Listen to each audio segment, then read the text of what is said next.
ले जाते हैं। तो उन्होंने अपने हाथ को अपनी जंघा पर रखा और कहा नमो अरिहंताणम और उसको उड़ गए। अब उसने कभी देखा तो था नहीं उस वाले ने, और उसने देखा महाराज जी तो वो चले जा रहे।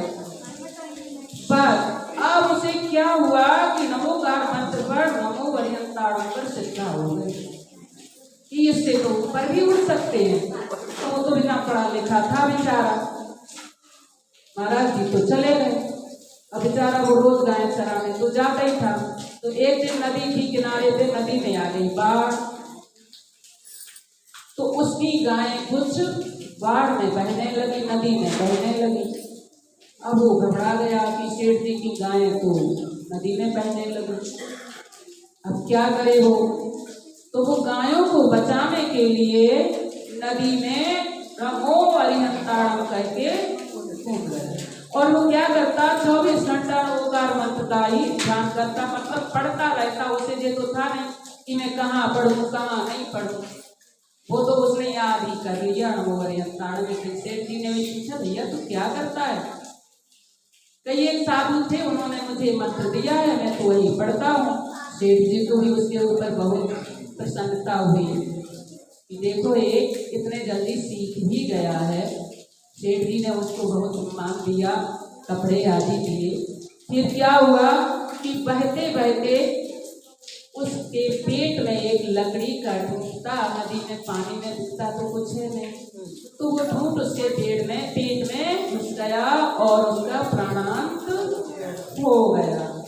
और उसने कहानी बहुत बड़ी है, कभी सुनाएंगे। उसने मरते समय ही निदान किया था कि मैं इन्हीं सेठ के घर में फेंका हूँ लड़का बन के, और वो रानी को सेठानी के घर में वो आ गया, लेकिन वो बाद में बताएंगे इतना ही कहेंगे। तो उसने नमोकार मंत्र से नदी में कूदा और बताइए पुरुष ही बना, सेठानी के घर में आया और सेठ का बेटा बना। आखिर कहानी बहुत बड़ी है सुबह गोपाल की। और चल करके फिर वही कौन बनते हैं दूसरे भव में सुदर्शन सेठ, वही ग्वाला सुभग ग्वाला ही सुदर्शन सेठ बनता है, जो उसी भव से मोक्ष जाता है। कहाँ से? पटना नगर के गुलजार बाग से वो सुदर्शन सेठ कहाँ से मोक्ष गए? पटना नगर के गुलजार बाग से वो मोक्ष पधारे। तो एक सुभग ग्वाला ने भी महाराज जी की सेवा करके, वैया वृत्ति करके, दया भाव करके देखिए कितना बड़ा पद पाया है। तो हमें भी इसी प्रकार हर प्राणी की सेवा करना चाहिए। वो तो पढ़ा लिखा था नहीं, आजकल के तो हम लोग सभी पढ़े लिखे हैं और समझदार हैं। इसी प्रकार एक मदर टेरेसा का, जिसने आपने नाम सबने सुना होगा, मदर टेरेसा ईसाई थी, उनके मन में भी दया भाव बहुत था। आप देखिएगा सरकारी अस्पतालों में जाएं तो नर्सें कौन मिलेंगी? ईसाई, ज्यादातर ईसाई नर्सें होती हैं, क्योंकि उनके अंदर सेवा भाव रहता है और वो नर्सें ही बनती हैं। उसी प्रकार एक मदर टेरेसा नाम की एक महिला थी, तो कहते हैं कि उनको कोई पसंद नहीं करता था। और कलकत्ता में तो उनको बहुत लोगों ने उनको बहुत बुरा भला कहा, निकाल दिया, लेकिन वो अपने कार्य से च्युत नहीं हुई और उनके मन में सेवा भाव ही बना रहा। तो आगे चल करके उन्होंने अपने सेवा भाव से ही देखिए इतना बड़ा नाम रोशन किया और आज भी मदर टेरेसा के नाम से सभी लोग उनको जानते हैं और उनकी प्रशंसा करते हैं।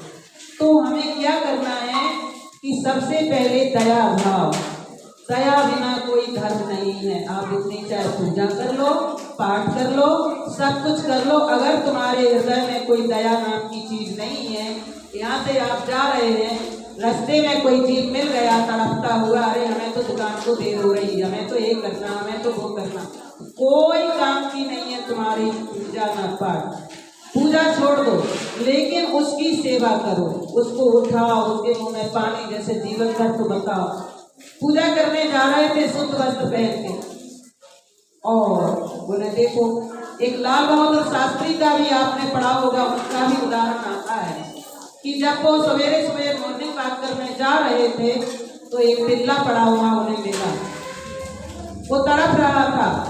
उन्होंने उसको उठाया, अपने घर लाए, उसका इलाज करवाया।